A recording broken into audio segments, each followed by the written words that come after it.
So your task is not only to find moments in your life when you become still, alert, present, to realize for yourself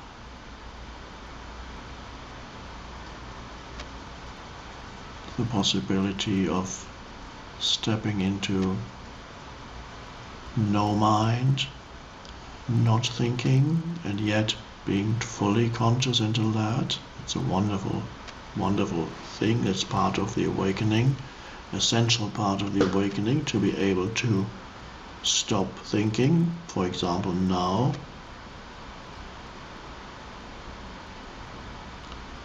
and now,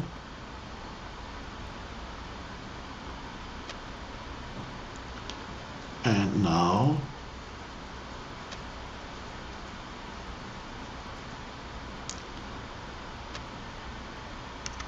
don't get scared. It's only the ego that might get scared because it says, I'm disappearing. There's just a nothingness.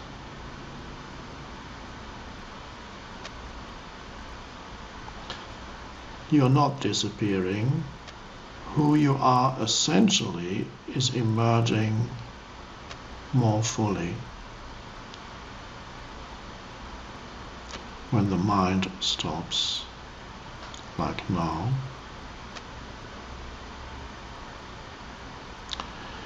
And there's not just a nothingness. There is an intense field of alive presence. It has no form, it has no location. It is within and without.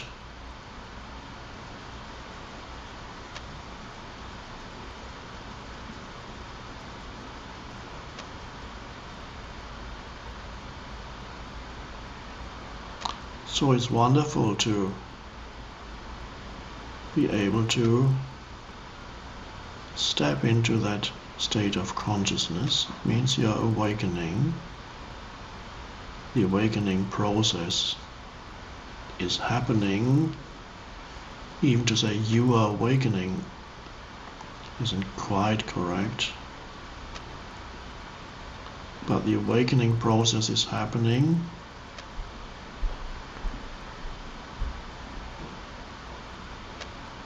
But make sure that it's not confined to moments that you set aside to become still, to become present, or to listen to this teaching. That's wonderful. You need that also until you don't need it anymore. But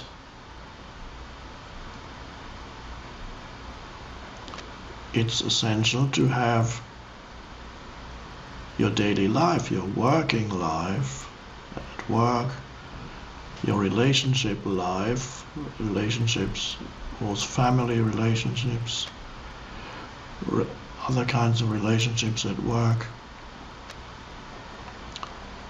interspersed continuously with the presence of the stillness, so that you don't spend, let's say you work in an office, you don't spend 9 to 5 getting lost in doing and in your mind and getting upset and getting angry and all participating in all that. And then you get home and then finally you sit when you've had your dinner or before and finally you say, now I'm going to meditate or be present or practice stillness, and then you become still. Well, it's better than nothing, but it hasn't changed your life.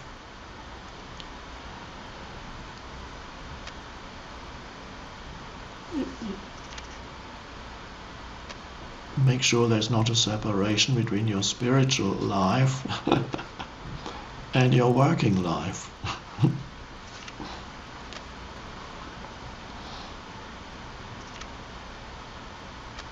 Some people tell me, well, I can be spiritual when I'm alone. Or I can be spiritual when I'm walking in nature. But I lose it when I start talking to people or I'm back at work.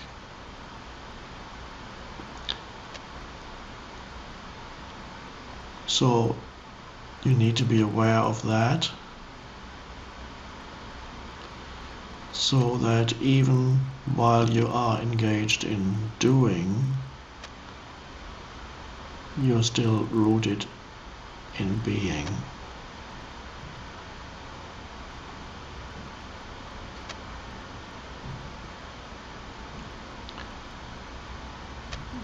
Be aware of your mind,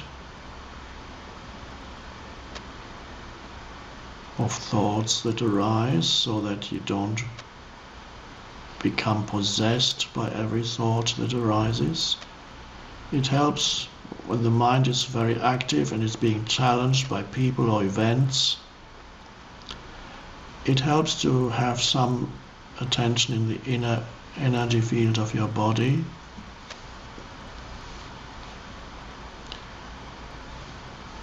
And feel the presence that is in every cell of the body. It's alive.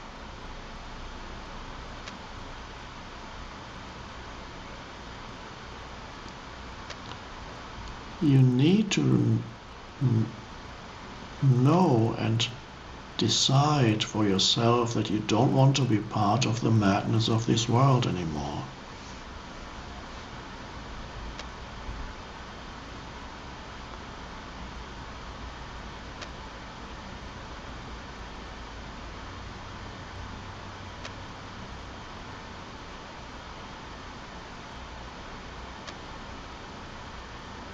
And when something challenges happens, you lose something, your bank manager calls about something, and then the assumption of the egoic mind is, this isn't the time to be spiritual, I have to deal with this first.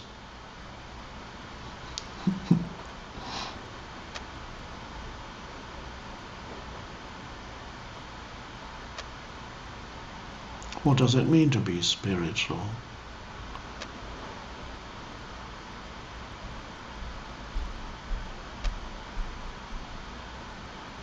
It means to be aware of yourself as the presence.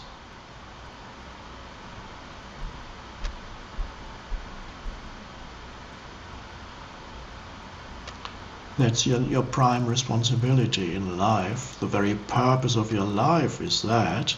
The very purpose of your life is not to succeed at this or that undertaking or endeavor or business activity or whatever. That is not the purpose. To succeed on that level is not your real purpose. It's a secondary purpose,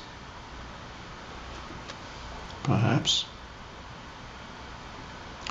But your primary purpose is presence. To know yourself as the presence, as the alert presence. And then deal with things.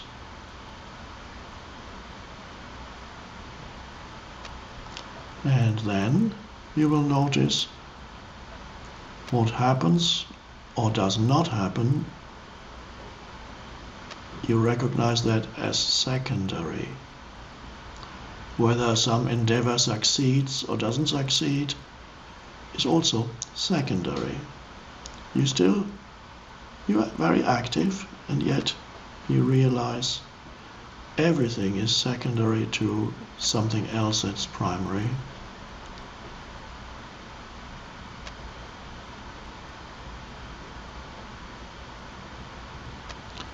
I've told the story before, I haven't mentioned it in a while. The spiritual teacher Krishnamurti, who passed away I believe in 85, he used to travel around the world giving talks for 50 years or more. And in one talk towards the end of his life, he said, people have often asked me what my secret is, and now I'm going to tell you what my secret is. Everybody got very alert suddenly, including the people who had been following him for 30 years without getting it. And then he said, my secret is this: I don't mind what happens.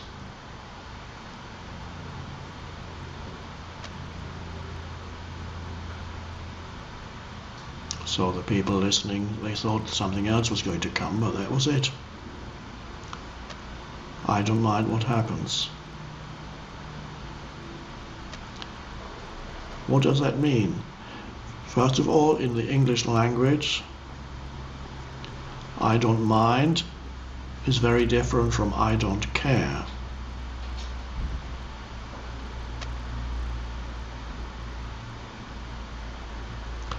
If English is not your native language, you can look up the difference. If English is your native language, you know intuitively that I don't care is a negativity, and I don't care what happens. I don't care what happens to me anymore. I'm fed up with life. I don't care. You still do care. You're in a negative relationship to the world and to yourself. I don't mind is a detachment from what happens or doesn't happen, but you can only be detached because you are rooted in something deeper, in being. And with that comes a detachment with which you not only observe things in other people and events around you, but also a detachment that comes into your doing, the way you relate and do things. First of all, an important aspect of detachment is you are not attached to the result. You're not attached to the outcome. It creates a lot of fear and anxiety if you are attached. So you do your best. If it works out, fine. If it doesn't work out, it's also fine. Because you are rooted in being.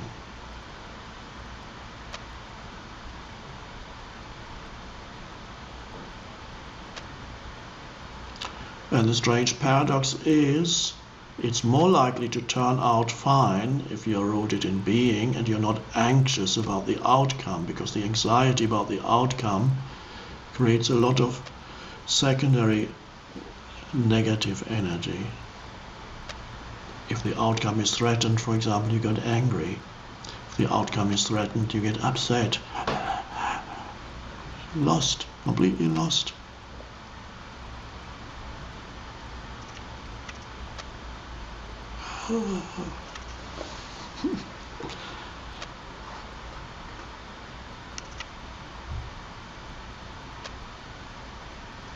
So that is the secret of life. The rootedness in being.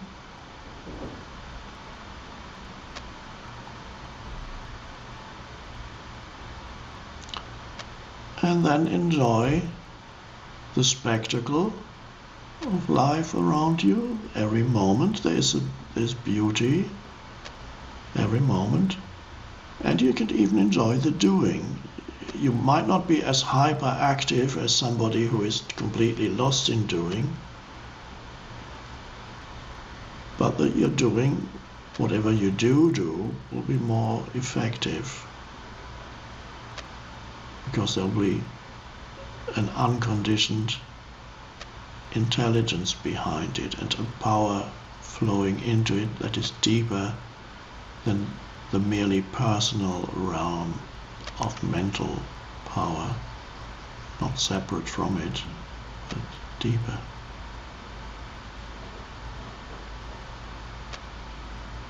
Every moment there is beauty and aliveness around you. You appreciate what is.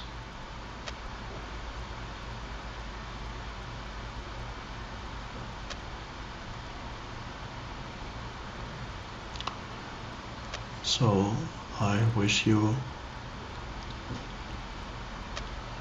happy Christmas, and I'm here in British Columbia, Canada, just outside Vancouver, and the beauty here is the trees and the sky. You can perhaps see a little bit of that on the screen, and wherever you are, it'll be something else. Just give it attention, whatever is there. Acknowledge its being. When you are rooted in being, you can acknowledge not only the being, you can sense the inherent aliveness of other humans, of animals, and even of inanimate objects, of nature of course, but even inanimate objects. Everything has a beingness to it. It is. So I'll leave you with that and the contemplation of the trees here that I can see from my place. I wish you well. Be at peace.